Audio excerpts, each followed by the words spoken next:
দলের প্রতীককে গুরুত্ব দিবেন নাকি আপনারা ব্যক্তিকে গুরুত্ব দিবেন, সে বিষয়টি আপনাদেরকে ভাবতে হবে। আপনাদের ভোটে, আমাদের ভোটে জনাব তারেক রহমান হবেন প্রধানমন্ত্রী।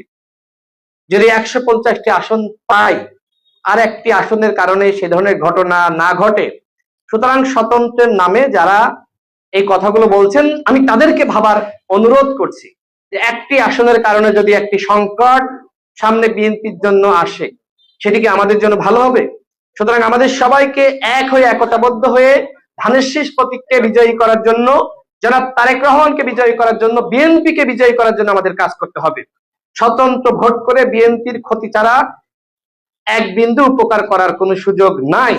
সুতরাং আমার ভাই, বন্ধু, সহযোদ্ধা যারা রয়েছেন, শুধুমাত্র ঝিনাইদহ 4 আসনে নয়, আমি সারা বাংলাদেশে যেখানে স্বতন্ত্র প্রার্থী রয়েছে, যারা সংক্ষুব্ধ, যাদের মধ্যে অভিযোগ, অনুযোগ, রাগ, ক্ষোভ রয়েছে, আমি সবার প্রতি উদাত্ত আহ্বান রাখতে চাই, আপনার এমন কোনো কর্মযজ্ঞ করবেন না যাতে করে বিএনপির ক্ষতি হয়, যাতে করে জনাব তারেক রহমানের ক্ষতি হয়, যাতে করে আমরা যারা রাজনীতি করছি বিএনপির আমাদের ক্ষতি হয়।